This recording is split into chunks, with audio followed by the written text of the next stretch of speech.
বিধানসভাত যোনে ভাল দেখে কোনে বেয়া দেখে সেইটো মোৰ দৰকাৰ নাই। বিধানসভাখন মোৰ কাৰণে এখন ৰণথলী। মই তাত চিএমক তেল মাৰিবলৈও যোৱা নাই, মই তাত বিজেপিক ভাল লগাবলৈও যোৱা নাই, মোক ভাল লগোৱাৰ কোনো দৰকাৰো নাই। বেলেগে নামাতিব আৰু ময়ো নামাতিম নেকি? আপোনালোকে নিজে কওক। মই এই বিজেপি চৰকাৰক পাত্তাও নিদিওঁ।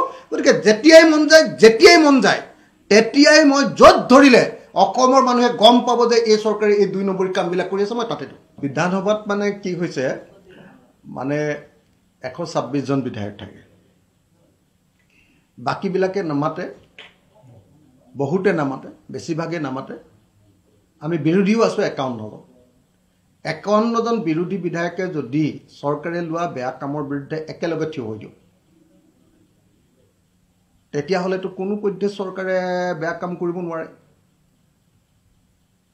কিন্তু দুৰ্ভাগ্যবশতঃ আমি বিৰোধী পক্ষই যিমান সবলভাৱে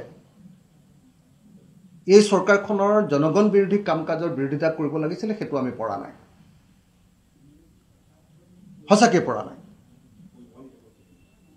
গতিকে উপায় নাই, কি কৰিব, যিহেতু আমি ফ্ল'ৰ কোঅৰ্ডিনেশ্যন কৰিব পৰা নাই। আমি গোটেইকেইটা ৰাজনৈতিক দলে লগ লাগি গোটেই মানে আপোনাৰ বিধানসভাত একেলগতে ধৰিব পৰা নাই। গতিকে মোৰ কোনো উপায় নাই।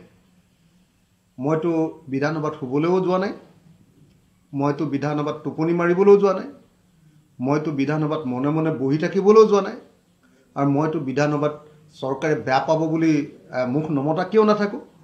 আৰু মইতো বিধানসভাত যোনে ভাল দেখে কোনে বেয়া দেখে সেইটো মোৰ দৰকাৰ নাই। বিধানসভাখন মোৰ কাৰণে এখন ৰণথলী, মোৰ কাৰণে এখন যুদ্ধক্ষেত্ৰ।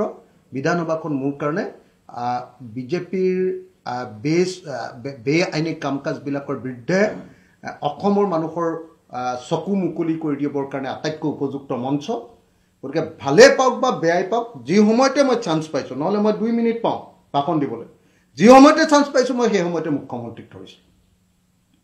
কোনোবাই যদি কয় যে নহয় কি কয় অকল অখিল গগৈ মুখ্যমন্ত্ৰীক ধৰি, অখিল গগৈ আৰু মুখ্যমন্ত্ৰীয়ে গোটেইটো মানে কি কয় হেৰি লৈ থাকে বুলি কয়, কি বুলি কয়, মানে তেওঁলোক দুইজনে বাদানুবাদ সৃষ্টি কৰি তেওঁলোকৰ মাজত মানে হেৰিটো লৈ থাকিব, কি কয় আপোনাৰ মানে দুইজন মানুহে কেৱল মানে নিজৰ নামটো লৈ থাকিব খোজে।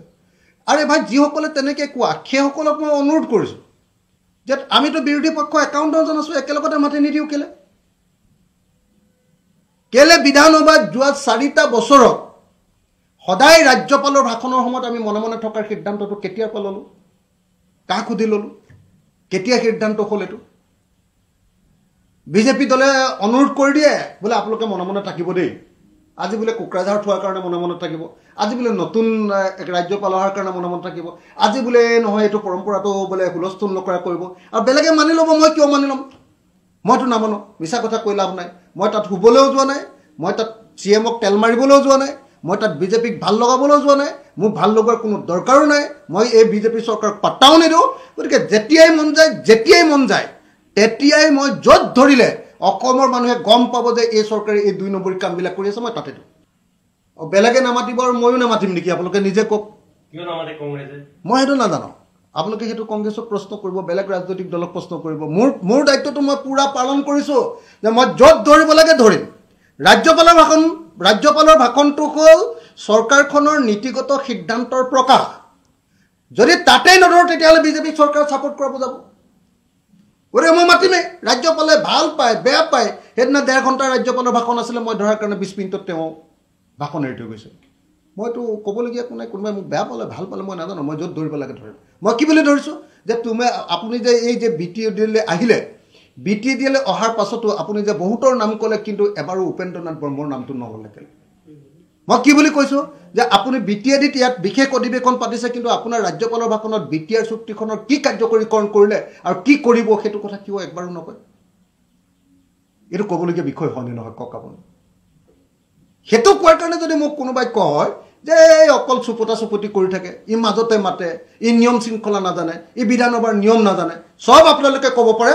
মোক বিধানসভালৈ শিৱসাগৰৰ মানুহে যুঁজিবলৈ পঠিয়াইছে, মোক বিধানসভালৈ বিৰোধী দলৰ সদস্য হিচাপে পঠিয়াইছে, মোক অসমীয়া মানুহে যুঁজাৰু মানুহ বুলিয়ে জানে।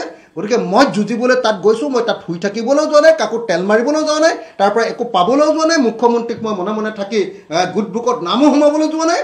কোনে বেয়া পায় কোনে ভাল পায় মই নাজানো, মই মাতিছোঁ, মাতিব লাগে মাতিছোঁ। কোনোবাই বেয়া পালে পাব পাৰে, কোনোবাই ভাল পালে পাব পাৰে। মোৰ দায়িত্ব পালন কৰিছোঁ।